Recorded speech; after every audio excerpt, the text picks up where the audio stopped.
Hello, this video is a continuation to the previous three videos that I made. The first one was legalese, jurisdiction, then checkmate. Well, what do you do when you appear in a courtroom?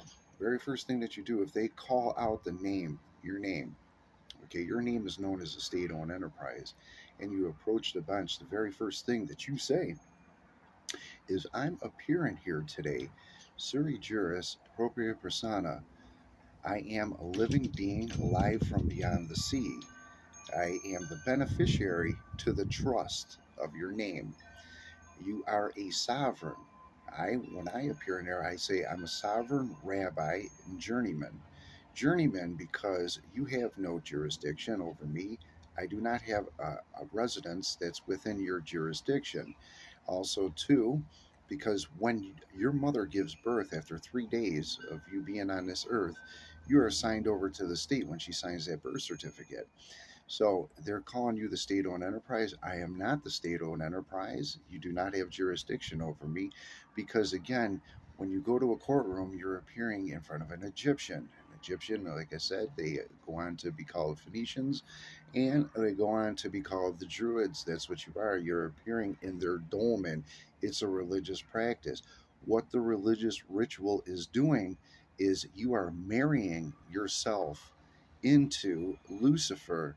Yes, our government is Lucifer. And what is Lucifer? Lucifer is the Council of Nine. You look into your government and find the Council of Nine. You'll find your images all over these government buildings because our government is Lucifer. Now, what religion am I? Well, I'm a Chasidum rabbi. Chasidum rabbis receive the light of God, the light of Binah, in their 40th year. Mine happened within my 39th year of life, and I was awakened at that point. At that time, I began to start seeing things differently, and my learning process could begin. Who else was a Chasidum rabbi?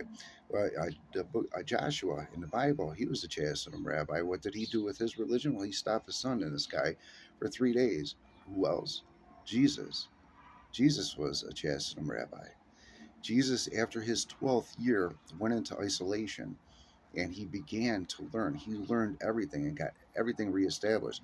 Jesus didn't come being all knowing, he came and he had to seek as well. So, Jesus being the Christ of God, the good of God, what is the mystery of God? Good and evil are one. Genesis 1:4. God split the light from the darkness. So, you need to know that. Jesus is the light of God and he had to learn, and that's all Chasidum rabbis have to do. Once you are awakened, you begin your studies and you stay in your studies. And if you want to announce yourself as a rabbi, study the Torah. Study the Torah every day, and you will find great success. Keep watching my videos. I have a lot more to tell you. Now, that is the Egyptians. The Egyptians are servants of the giants. Giants being the Canaanites, Hittites. You'll see them represented in a courtroom. They are the eagle that stands on top of the world. And I'm going to get a lot more into what the giants are and the holy war coming up, as well as what my religion is and what your religion needs to be as well. Chasidum rabbi. Rabbis, just like Jesus, when he did establish his religion, Christianity is a mockery of his teachings, of everything that Jesus taught. Read Romans 16, and you'll see what Christianity really is.